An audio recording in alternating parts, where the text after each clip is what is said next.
Okay, we're good. All right, everybody. Welcome to the 2016 pre-draft video. I want to just welcome everybody once again. The season is upon us, a few short weeks away.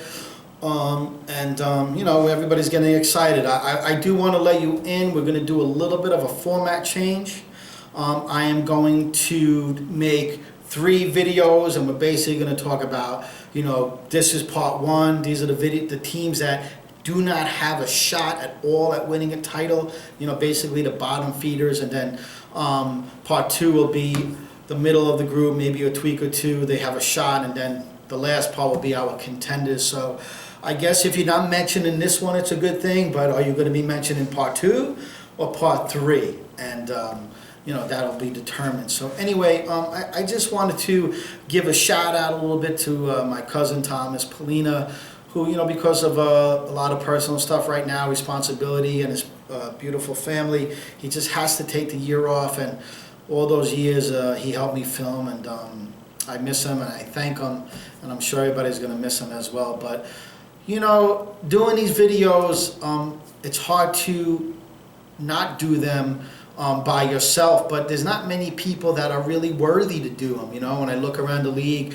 there's a few of you that wanted to do the video, and you asked me and you begged me and you said, you know, I could do this, and I was just like, I might have looked at you and said, you really can't. In my head I said that, you know, but there's really only one person that I thought was worthy. And when I decided to, you know, do the video as you know, a combo with another person, I only could think of one guy. And I do want to introduce my new co-host, and the one, the only co-owner of the Champion Bistro Smoke is Salvatore Cuculo. Hey, Sal, come on, welcome. Oh, I tell you. Only one. There's going to be a lot of people envious about this. What an introduction that was. And you know what? Welcome, Sal. Thanks, Rich. You know what? It's a pleasure. It's an honor to be here.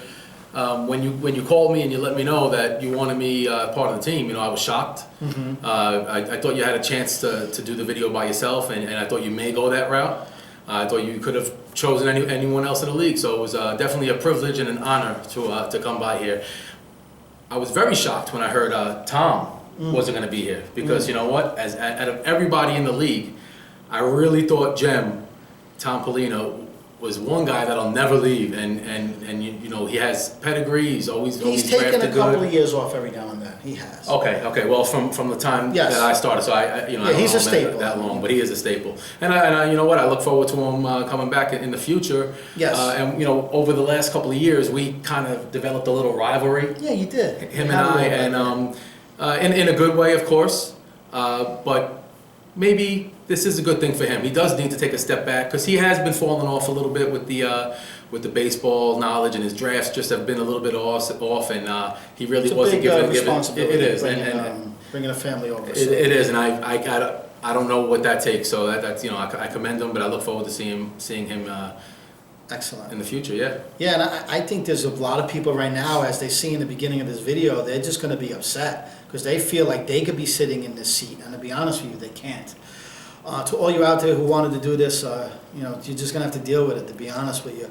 You know, Sal, before we get into talking about the 5 or so teams that don't have a shot, you know, I have a couple of questions for you. You know, you are co-owner of the reigning champions, and let's give a shout out to Walter. You know, this is a partnership that works, and one works well with the other, and this is without a doubt Sal and Walter's championship. But, you know, what is it like to have a partner, to be in a partnership? If you want to just give a little insight, you know, before we get on to this video about partnerships. You know, in a league like this, I think it's beneficial to have a partner. It's not an easy league, and it is long and demanding. And if you have a full-time job and a big family, I think having a partner helps. And Walter, incredible baseball knowledge, incredible person. Yes. We have some of the same beliefs and likes. He looks like James Dolan. You know what? He has been told that he looks like James Dolan. That's not the first time, yes. But I tell you, we work well together. Whenever we very rarely disagree, and when we do, and if somebody disagrees adamantly, we will give in to the other person, and that's why I think partnership works. And it's, 2 championships in 4 years, along with a third place and a fourth place finish. And, you've climbed to the second spot of the HOF Hall of Fame standings. And I do feel like the team that's closest to the Hall of Fame that needs the 5 points, they're starting to feel nervous, even though they won't admit it. But I think they're kind of nervous because this 5 final points they need to get is difficult. And you got the 2 titles out of the way. And it's just a matter of the points at this stage. So I would love none other than that team not to be the first ones to get in. Before we move on, another couple of questions. I mean, do you feel any pressure doing the video at all? Or? The anticipation of it, I was fine.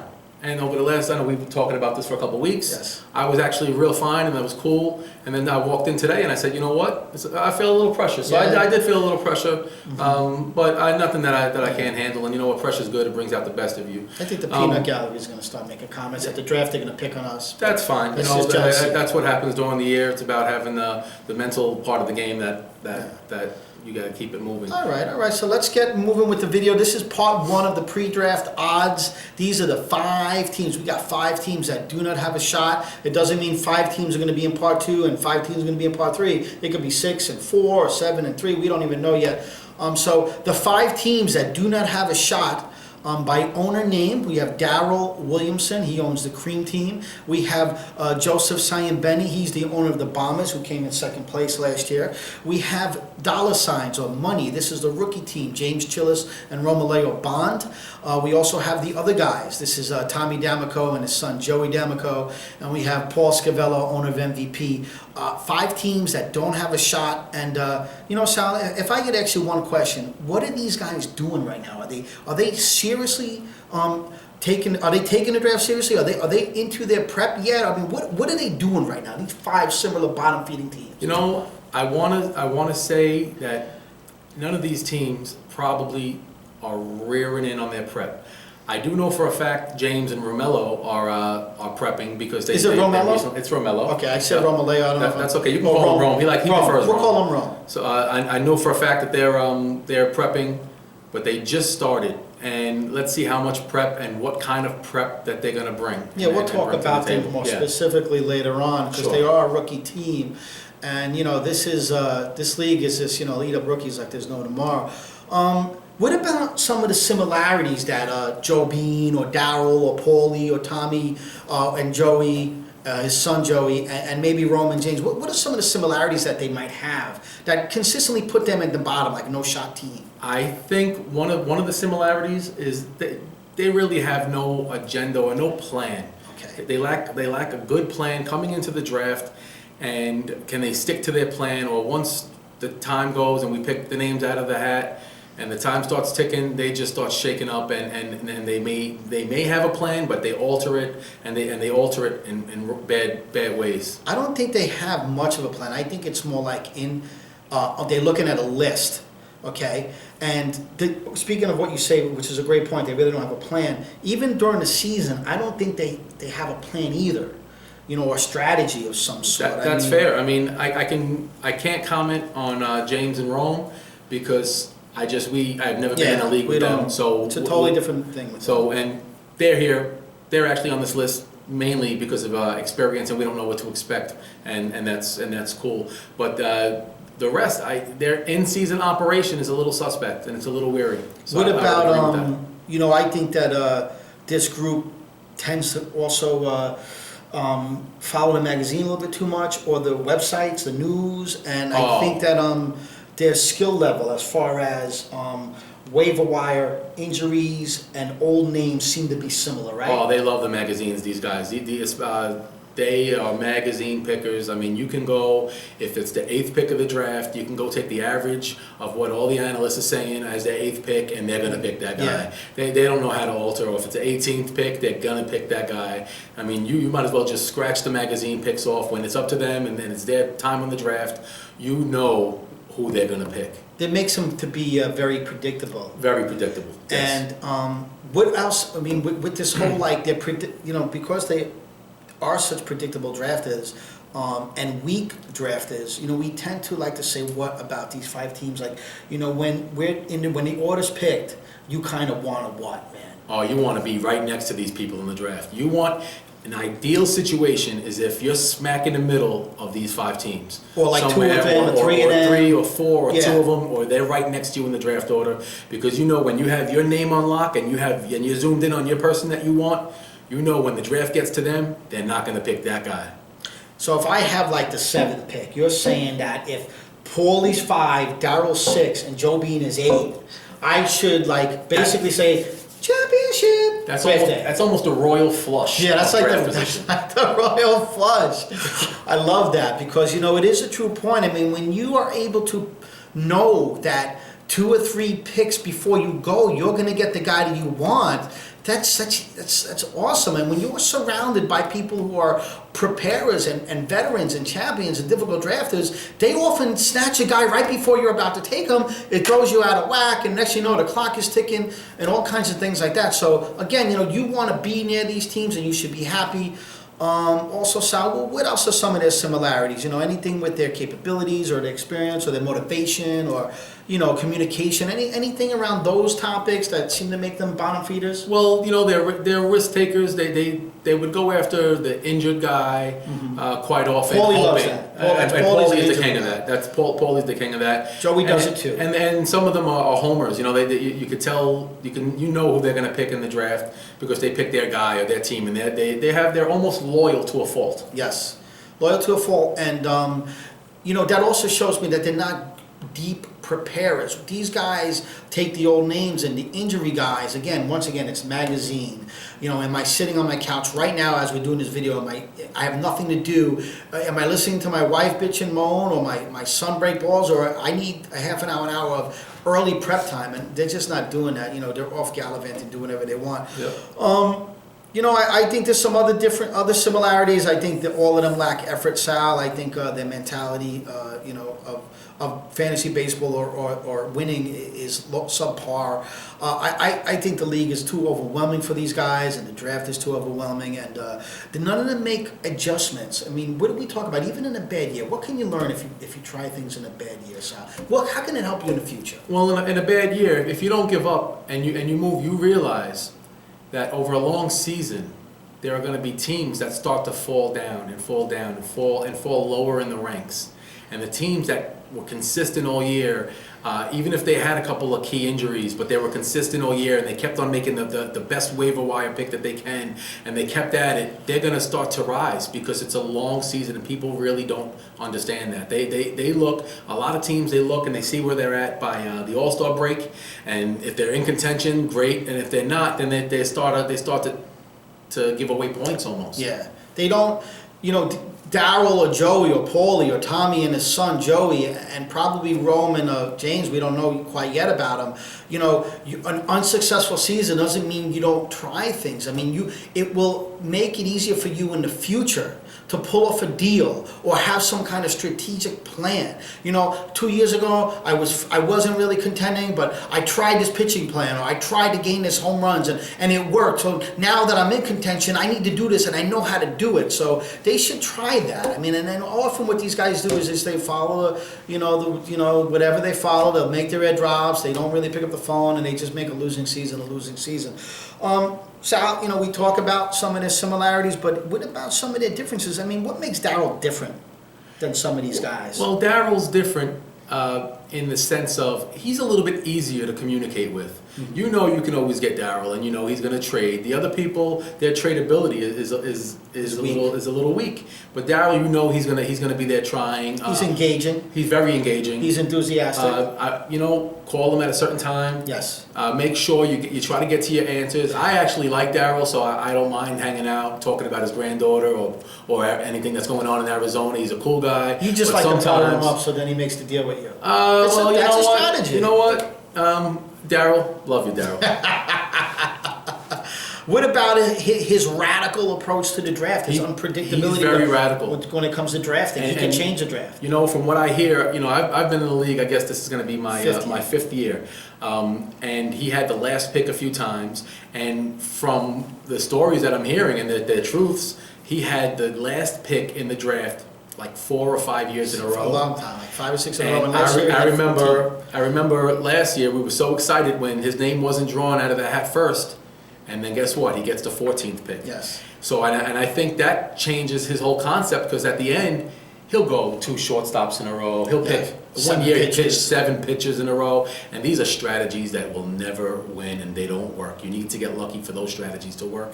And quite frankly, it's just bad game plan. He changes a draft. You know, he's the first guy to throw the monkey in the wrench, whatever that phrase is. Yeah, he throws in a monkey wrench, yeah. Throws the, you know, and what it does is it makes that one guy drop, or like, oh wow, you can't believe what just happened. So, Or he'll take two of one position, and now that position just became a little stronger, where you may need that third or fourth player in that position. but he is willing. He's very willing. I mean, like I said, he's a great guy. You can talk to him on the phone, no problem. Just make sure you get him not too far into that bottle of Daniels. Yes, he likes to drink that. And, you know, maybe to stay on him a little bit, if we go a little bit off course here, he did have the 14th pick last year, like we said. Yes.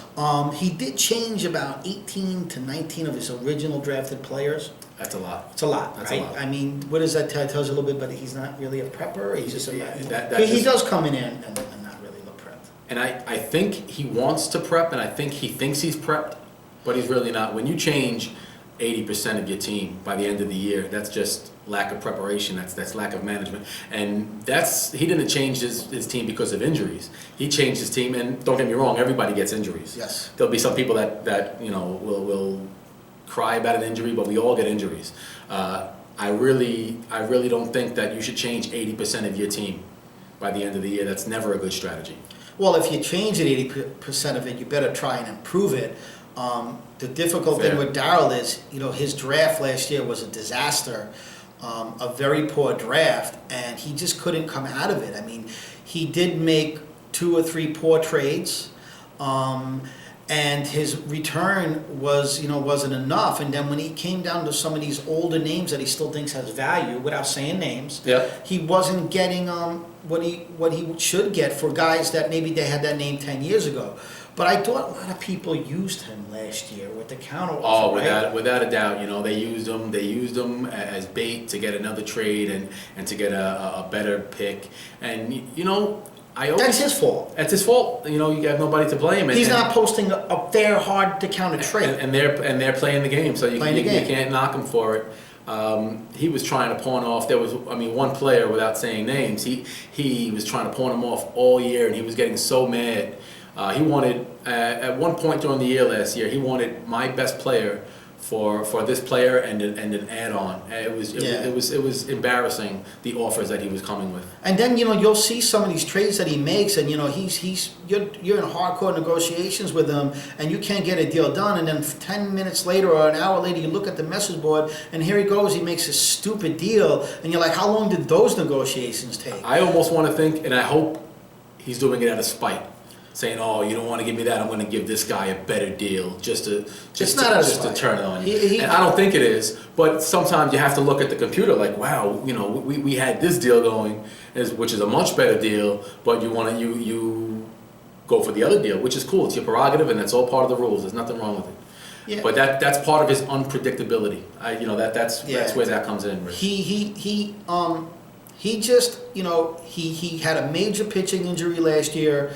He drafted like a 3-headed monster. It didn't work out. He got the injury. He reacted to the injury. All of a sudden, he doesn't even have any of these 3 guys anymore. It's just a lot of age was on his team and risky players. He plays the name game. You know, and when you get older, you get a little more senile. And I think that he kind of does this for fun. He loves this. I think he wants to win. He does, but But can't. it is more of a fun thing for him at this point. I think he's content. You know, he's got a beautiful family. He's in Arizona a lot, and I think at this point maybe he is content with just the fun and the breaking balls on the league boards back Stuff and forth. like that. I think he wants to win. We all know he has no shot. Yeah, if I could give Darryl just a little bit of advice, I would be like, you know, Darryl, try to make a better trade, a trade that's fair. One thing about the counteroffer is, if you post a trade up there that's very fair, it's hard to get out counter because then the person has to overpay, and people don't want to overpay in a 15-team league. But just to complete Daryl, I'm going to give Daryl 400 to 1 odds. 400 to 1. He doesn't have a shot, and I'm not going to say last place, but if he has a year like last year, comes out of draft like that, he will be in last place. That's fair. Tell me a little bit about Joe Bean. Joe Bean, let me tell you What something. is some differences than other people? Joe had a competitive year last year, and I was shocked. And I was actually proud of him, and I was rooting for him. I don't know if people remember, I was rooting for him during the year, even towards the end of the year. And I was right there with him, and there were a couple teams right in that circle, and I even looked at him. I said, Joe, if any team that's up here can win it besides me, I really want it to be you, because I really wanted him to be up there. But you know what? He's stubborn, Rich. He's stubborn. He's arrogant. God. Arrogant. You know what turned my whole You remember what he did? whole thing, the football Are you draft. going to talk about the football draft? I have to talk about the football draft. He God. walked into the football draft, nose in the air. How about at the end of the draft? And at the end of the draft, well, let's talk about the beginning of the draft when he walked in, nose in the air, and he's bragging to 24 home run to Chris and Anthony. Oh, Anthony, not Chris. Not Chris, but he's bragging to one half of that team, and he has their nose up at them. They win championships. They won championships, and you're bragging to them. There are other people in the room you could brag to. Those weren't one of them. And at the end of the draft, Rich, you're right. He came over and he was just almost laughing in our face, and his arrogance and his stubbornness, and it was really, really starting to bother me, Rich. I thought you were going to hit him. No, I would never hit him. I almost hit him. I don't take it to violence. I would have laughed if you hit him. I would have laughed. He was insulting to Christian. He was insulting to you. He was like, he had this attitude like he's got it on lockdown, and he was like so. Well, you trying to talk to him, and you couldn't even get the thought across. You can't get a word in. And I think that there might be a couple of people in the league that if they were there sitting there, they would not like him. Like, I could see Christian not liking him. You know what? I can see and that. Christian likes a lot of people. And I like a lot of people, and you have to really piss me off. That day, he really pissed me off. I left that draft that night. Like, I said, you know what? No matter what happens, I want to take him out. I'm going to win. Yeah. I want to win, and I got motivated after that. And I don't think you should ever be that cocky, especially when for the last 5 years that I known him, you're always at the bottom. Yes. And after I started breaking down and evaluating his team last year, he did a lot of that with luck, Rich. Yeah, 100%. He got lucky. I mean, that's what Joey does. He relies on luck, because when it comes to management, he's afraid to do things. He's not willing. He's loyal. That's where the luck comes in. He'll draft a guy 3 years in a row. Yes. So these are part of the problems we have with Joey and why he's on this part one video of teams that can't make it. He repeatedly drafts the same players. He refuses to give from strength. So he'd rather keep a guy on his team and keep him there and have those beautiful looking stats on his team and not go after what he needs. And then his waiver wire skills are so bad. I mean, remember he was on that middle reliever kick? I mean, when you're picking up middle relievers, you're not doing any work. It does nothing for you. I mean, those are like gone and lost stats that you can never get back. What kind of strategy is that? He had the back-to-back pick last year.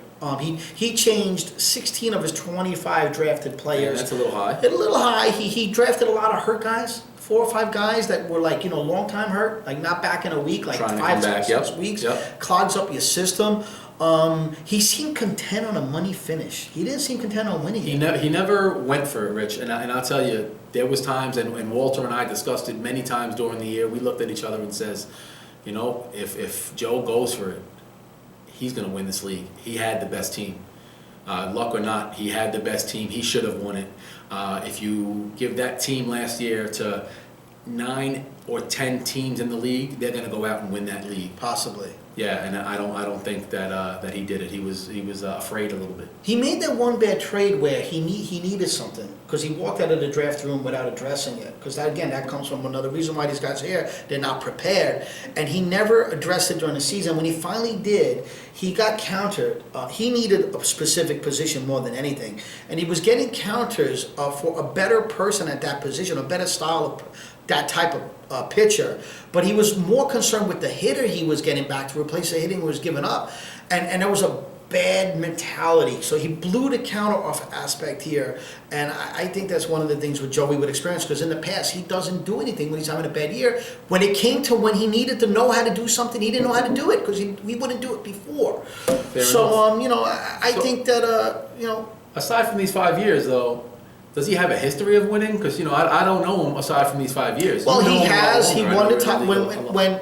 I ran this league years ago, and then a friend of ours took it over, and then Joey and Torch took it back, and then I took it back from Joey and Torch. And in the first year that Torch and Joey started running it, he won the title, 2006. Oh, okay. So he has a title in the last 10 years. He does have a title, fair. and that's saying and he's got 3 titles in my history with him. I thought that's a lot But of that titles. spans over a long time, but it's really what about his style now? In the last 8 years, he's useless, and I don't think he adjusted well to the new style. Of No, the game's much drafting more and competitive. the new style of fantasy. But I'm going to give him 350 to 1 odds. That's Joseph Sayambeni and the Bombers.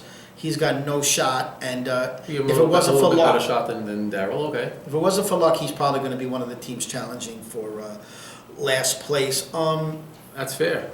What about Paulie Scavello? What are the differences that he brings about an MVP, Paulie Scavello? Paulie Scavello, talk about his drafting style. First of all, Paulie, please come to the draft on time. Yeah, You're Paulie. always Paulie, late. not for nothing. This draft is starting at 9 o'clock. Okay, we have April 2nd is a hot day for people who join this league or in other leagues. April 2nd is a weekend day. People have other things to go to. I accommodate everybody in the other leagues by having a 9 a.m. draft. We all want to get this day here and over with, and that's why I picked 9 a.m. because we want it now. So the earlier we do it, when you go to bed Friday, then you're not waiting till 1 in the afternoon. Friday you go to bed, boom, draft. Okay, get here, please. 8:30. I'm going to be in City Island picking up food, setting up a room, and I'm still going to be here before you. And that's Unacceptable. It's unacceptable. And I know you're busy. We're all busy. Everybody's busy. He does have the new catering hall, and I've been there, and it's gorgeous and really nice place. And He's you know what? booking Sweet 16s for Spanish people in the Bronx. But he runs a nice business, and then you know what? It's still not easy, and it's not an easy business. Does he have kids? Because I don't he has a ring on his kids. finger, right? He does have a ring. He does have a ring on his finger. Oh, not a championship ring. Oh yeah, no, that ain't never happened. Don't get confused. Don't get confused. But and he's very, very confident, almost a little bit too confident. And he's got a little bit of that Guido I don't confidence know if chest he out. puts the prep work in. He says he does, and this year, he made a couple comments to you, Rich. What were those? Yeah, he said that. Now again, a lot of you guys, I communicate with a lot of the league throughout the year and the off season. I mean, a lot of it is texting. It's, I might see Paulie 2 or 3 times a year, but I speak to him because I do his football pools. I go to City Island every now and then, and sitting with Sal and Torch and Anthony and Chris and a bunch of people. And he did tell me, Paulie Scavello said that he feels like a Tampa Bay scout already. And this was like a month ago. Wow, that's a big statement. That's saying that he's prepping already, or is he? Because he likes to piggyback off of people like that he knows, like you and I. We're in 2 leagues, another league with him. We are, and yeah. it almost seems like he follows us. He sees what we're doing, He watches, yes. and then he tries to do the same thing or take credit for Oh, it. he watches. We're going to have a draft with the other league probably a little bit before this league. Yes. And odds are, you don't get, they're both 2 different style drafts anyway. Yes. So you don't give too much information. But you can give a name or 2 away. And he's going to be there looking and Yes. who'd Bean Yeah. pick. Who'd Sal Who'd pick? Sal pick? He's gonna look. He does that all year. He piggybacks off names. He watches the waiver wire. He wants to see who you're picking, why you're picking him, why did he draft him, and then he'll start researching that guy. Yeah. And then figure a couple things out. So you know what? That's smart on his end. But put your own work in. don't wait for CBS to give you a couple names. It's too late when you get to that point. Yeah. When we teach you about the name, it's already too late. He's overconfident. He's a trendy picker. I mean, like we say, he's the poster child for Scott White and Al McCure. Magazine Numero Uno and CBS. He may even get a special thanks in the back of the book for buying the books consistently as he does. They make the websites and magazines for guys like Paulie. He takes more injury risks than anybody. He likes to play the weight game. I'm the guy that picked him. What a great pick! Oh, and he comes back 6 weeks later and it's a disaster. And he loves the home team. Guys. He overvalues his players like no other. Overvalues. If they're on his team, he overvalues them. He's hard to make a trade with, but he made 3 trades last year, so I think that he was trying. You know, he would come up and down, but he was almost like I had that dishwasher bet with him. Like if he beats me, I'll wash dishes for his place, and I was rooting for him. I know. I wanted to watch you. I would have done it. I'm not afraid to do it. And honestly, Paulie, I'll challenge you right now on video. You want to do it again? Me or you, who finishes higher, I'll wash dishes in your place in the catering hall. After like a 300-person wedding, I don't give a shit. Or during the wedding, you suck. There's no way you finish that. That's an offer I think you can't refuse, Paulie. Rich, what do you think about 9 out of 10? 9 of his original pitchers weren't on his team at the end of the year. What do you think about that? I know what you're saying. It's funny you bring that up because he had the 9th pick in last year's draft, and actually the 9th pick is a nice area to be in. I like 9. 15, I like 5 to 9. 5 to 9. 6 to 10. Those are nice picks. 10 of his pitches, he ended up with only 1 of them. That tells me, again, getting back to his prep, he picked a lot of these old names. And that's just too much work to do. So then when he has to trade someone, he's going to overvalue me. He always wants to get more in return because he needs to fill so many holes. Another thing too he does is he'll miss a waiver wire every now and then. Would he really? Yeah, sometimes you wake up and you see the moves on Monday morning, you're like, Paulie didn't make a move? And you're like, how stupid is that? I mean, what's he doing? This is a very competitive league. You can't miss a week, especially if you have needs. You have to get them. There's always a situation where you're going to need somebody. We can't take him serious. I mean, even with these comments, like I feel like a scout, and he's saying how he can't wait for the draft. I can't take him seriously until I see him in this room before 8:30. Okay, then to me it's just ho hum. Nobody cares what you say. And that's that. I'll even say before 9. I mean, just get there. If you get there on time, I'll think his whole attitude changed. But I do know he loves the draft. He loves the process. He loves everything about the league. I do know that for a fact. But we cannot take you serious if you're coming in, if you're constantly late, and you show us how unprepared you are for the drafts by your picks. Now we mentioned Dower, we mentioned Joe, we mentioned Paulie. Probably one of those 3 are going to be the first team to repeat a name. Oh, without a doubt. Don't forget about. He's not in this part of the draft. We'll leave him out because he's not in it. But there might be 1 or 2 guys who aren't discussed in this video that might be the first one to say a name. But I'll always say Darryl or Joey because they tend to do it. That's fair. To move on, before we move on from Paulie, I'm going to just say that he needs to work on his waiver wire skills. He'll piggyback off of us. He's doing it for 2 or 3 years now. He doesn't know how to dig down deep. I can't take him seriously, and I'm going to give him about 300 to 1 odds. 300 to 1 odds. That's not bad. It's not bad. Darryl was 400, Joey was 350, and Paulie's 300. No, Shine. Again, this is not to come in second. This is to win the league. I mean, these guys they're not going to win. Impossible. You know what I mean? Coming in second is not a reward. So, we have another team. I can maybe discuss them a little bit more, like the other guys, Tommy and Joey D'Amico. Yeah. I mean, Tommy and Joey D'Amico, the other guys, this is a father-son combination, our second of 2 father-son combinations. And they were Alibaba, I think. They changed the How long have they been in the league? Right? Forever. Tommy's an original. He was in it the very first year in 1989. So he's been in it the 5 years that I'm here? Yeah, he'll take a year or 2 off because here's what happens. What happens, and this is one of the problems I have with them, is that they're inconsistent in their attendance or with their attendance. I mean, sometimes they miss, they inform you late, not lately though. And but it's also like my son will be there, but I won't. And this year Tommy's going to be there, but Joey won't. So they're going to maybe do some of that phone communication. I mean, Rich, you give enough time. You're one of the only leagues that we know almost a year in advance. We know 7 months in advance when the draft is going to be. You have to try to figure out a way. Well, I mean, some people just have other things going on, and that's fair. Joey will be in school, and it's really Tommy's team. Okay. You know what I mean? More than Joey's. I mean, Tommy's the guy who does it. I mean, I think he does a little bit of the bonding with his son, but it's not full blown like the other father-son duo we Got it. have. So this time, at least Tommy's going to be there, and that's really what he wants to be in the draft. He missed the draft last year, and I know that sucked because the draft is so much fun. There's so much intensity to it. And speaking of fun, he was another one that, remember, he teased us a little bit last year. He did. He was there. He was competitive. He made a good trade. He made a couple good trades last year, which was cool. But if he didn't have a key injury, you think he would have made those trades, Rich? It's funny because, you know, Tommy, here's the thing with Tommy is because we almost took him out of this video. We almost put him into perhaps the next video, you know, without getting too far ahead or giving too many clues. Because of the season he had last year, he had such a great pitching. I mean, he had 62 pitching points out of 75, and he drafted this three-headed monster that really worked out. And out of one of the guys he traded was the weakest of the three who had an off year, and he got a hitter in return for him. But it wasn't that he got this hitter. He got this hitter after he reacted to a key injury to his first-round pick, a monster offensive guy. And I would have liked to have seen if he would have done the same move, if he would have traded this pitcher for a hitter to add to the guy that got hurt. And I don't know if I could have, you know, I don't know if I would have trusted him to make that move. Now, injuries happen. And, you know, you have 62 points in one part of the thing, pitching. You know, you just need another 35, 40 to like come in second.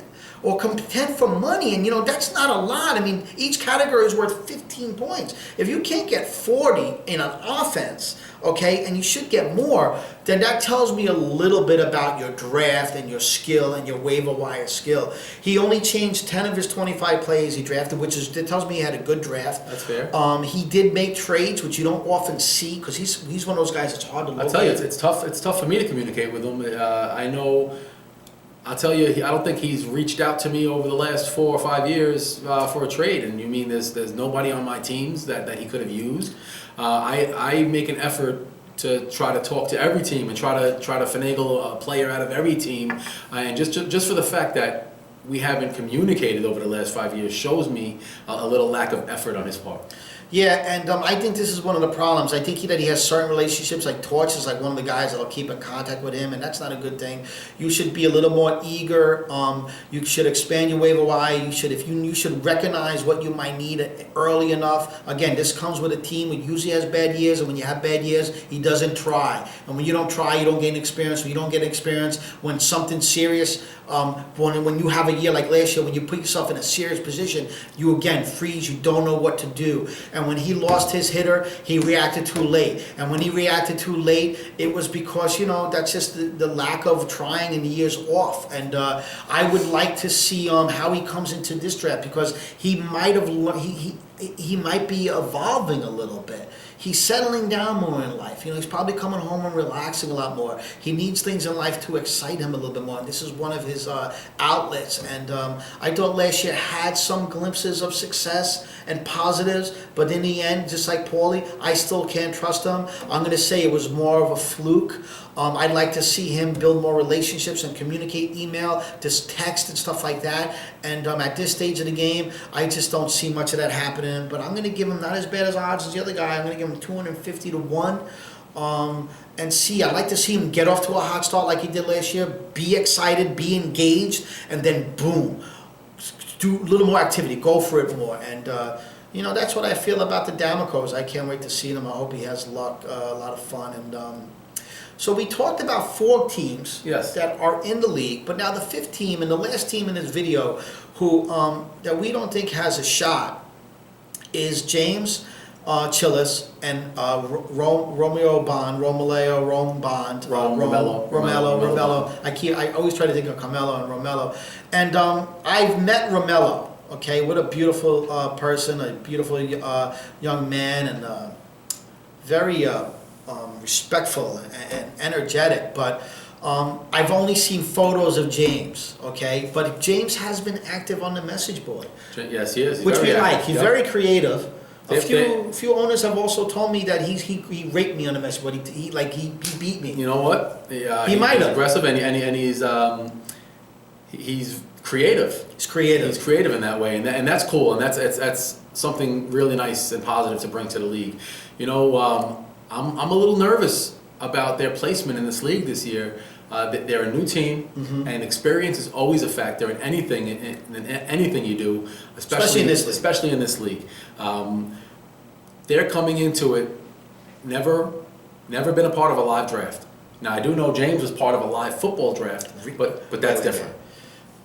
James has never been in a live baseball draft. Oh, James or Rome was never in a live baseball draft, and I know it's tough, but you know I do know James and Rome. They are smart enough that they can try to figure it out. Where was the biggest league they ever baseball? What was the biggest league they ever played in? Oh well, last year I know they were part of a 10-team league, Rich. 10 team league. It's tough. You never were in a live draft, and last year the size of your league was 10 teams. Did you make a mistake getting this team in the league? You know, Rich, I don't think I did. I think they're going to be good for the league Because they're good people. Well, they're good people, but you know what? Good people doesn't win games and definitely doesn't win championships. But I do think they're going to compete. I think they have a legitimate chance to get better. So this is a good time for them to come into the league. You know, you brought last year a couple new teams that came, and they had great showings. Awesome. I don't expect the same from James and Romello this year. I do expect them to compete. Now, you made a comment to me. You said a goal for them this year was Yeah, I would challenge them not to come in last. not to come in last. I have no respect for I this want to squad. take that a little bit further because I think they're not going to come in last by default.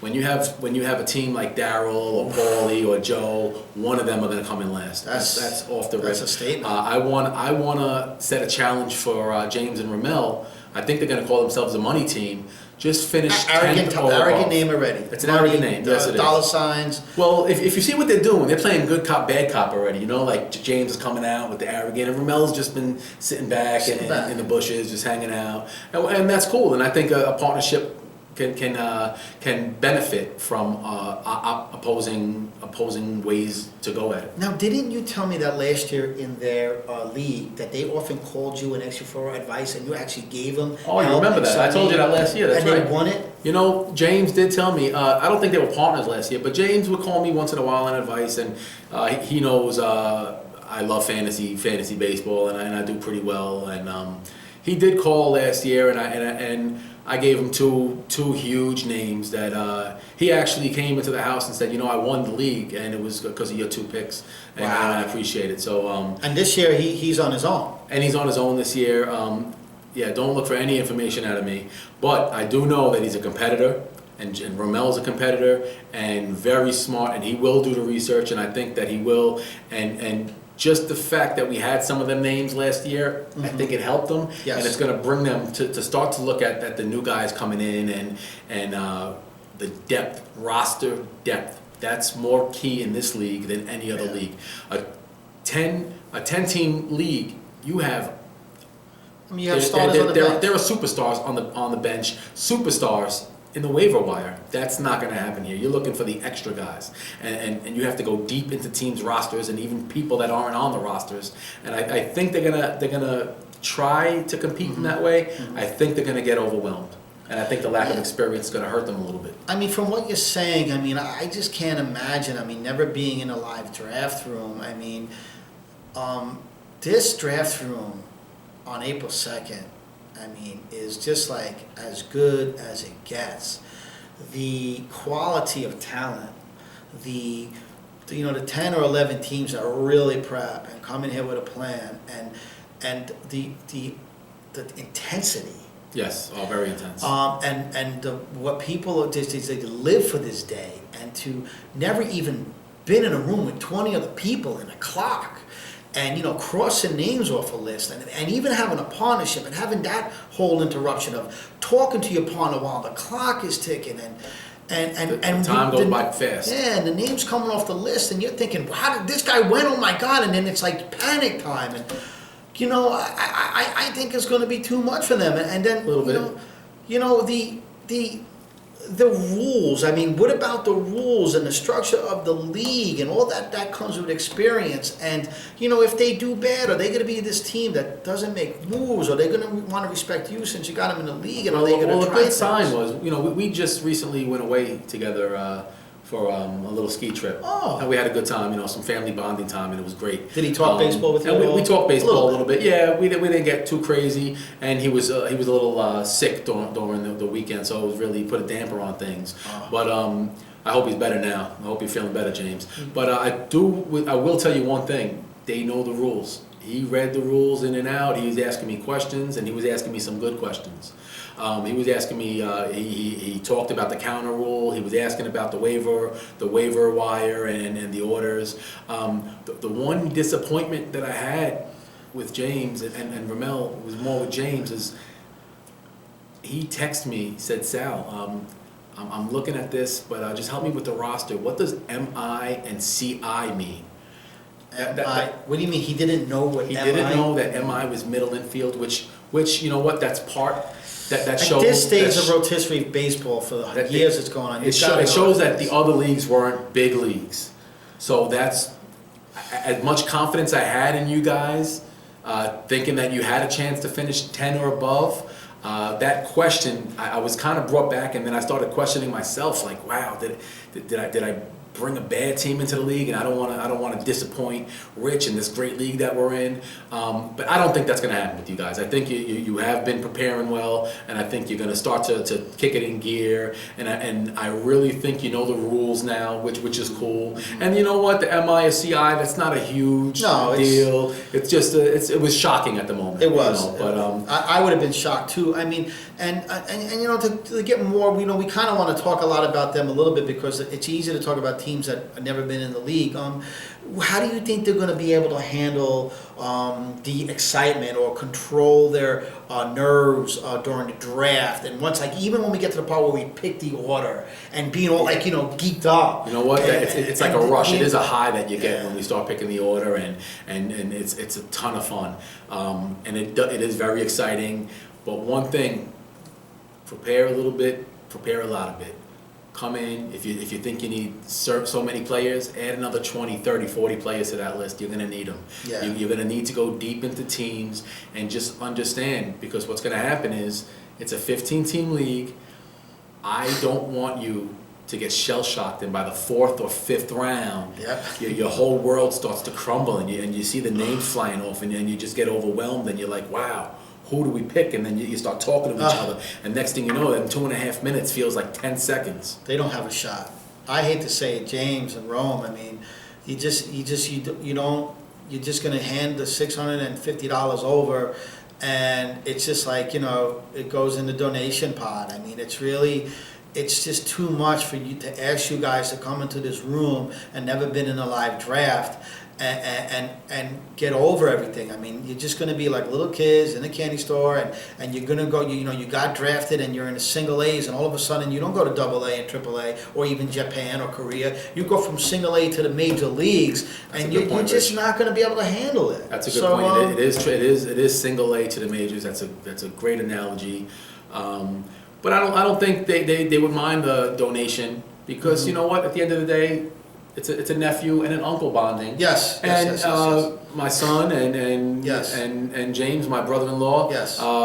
Great people. So we are bonding, and they're part of the league. So I'll get to bullshit with them a little bit more during the year. Yeah. You know. So I think they're gonna have fun, and I think they'll contribute to the league.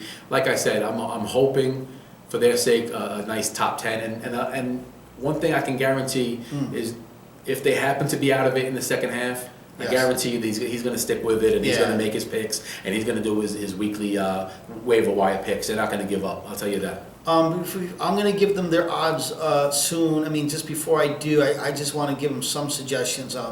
Give that phone number out. put it on the league, so because people text nowadays, and this is another thing talking about these teams. I mean, if your phone number's not on their website, you're just not trying, because I'm tired of hearing that people that can't even get texts. I mean, you shoot a text out to someone. Look, I'm interested in doing a deal. I want this guy, and the guy responds. I mean, if you don't want your phone number, or you don't want to use texting as a tool to communicate, you're just never gonna win. So my advice to them is make sure their phone is on there. When someone texts you, get these people. We have some of the nicest people in the world in this league, and get to know everybody and start building that, and be eager and try. But at the end of the day, this is my last place team. I think James Really? and Rome. Yeah, I'm sorry, Sal. That's okay. It's your show. It's 700 to 1 odds. It's your odds. It's your 700 to pick. 1 odds, no shot. They will come in last, guaranteed. And, that's basically it, Sal. We talked about the 5 teams. You want any questions you got for me, or before we, end the video in a couple of minutes? I mean, Yeah, can you see any one of these teams surprising? I think the other guys, the Damicos, I think they have a legitimate chance to show and get better and improve on last year. Let's see how it works. I'm a little concerned that they're not going to show up to the draft together, like you said, and I think that's key. If you have a team, a partnership, you kind of both need to be there. I think it's a little difficult, but I really like their chances when I'm looking at the other 5 teams. Okay. Anything but last place, I guess, for James and Rome. Although I want to see a top 10 finish, I know that's unlikely, but I'm rooting for them, and I think that they do have it in them. But out of the 5 teams that are here and in front of me, I like the Damicos' chances.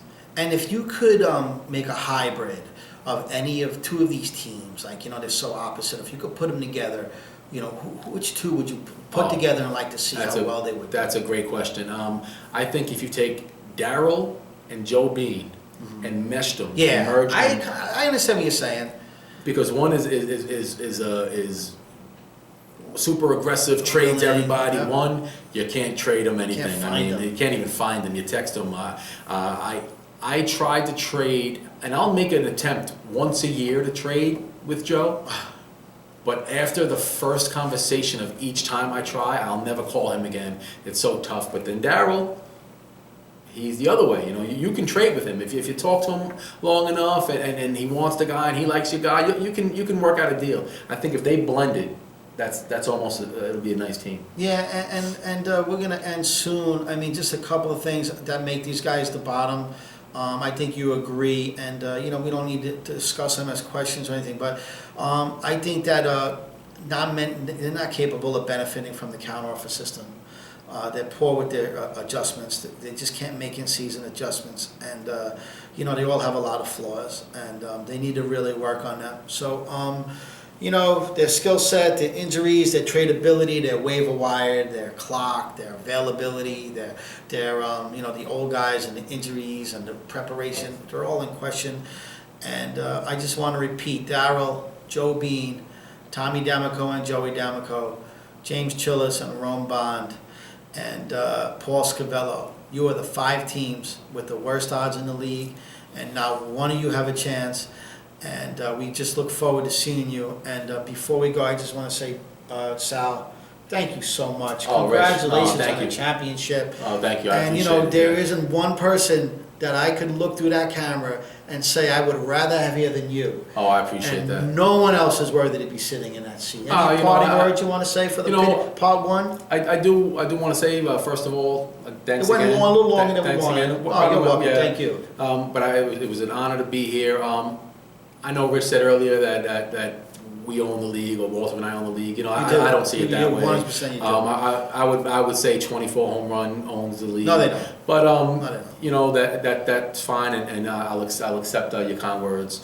But until the next video, it's been a pleasure. All right, thank you so much. We're going to make part 2, and that'll be the teams that maybe don't have a shot or have a shot. And whether if you're in the video, you're in. If you're not, you're not. I don't want to hear it. Good night, everybody. April 2nd.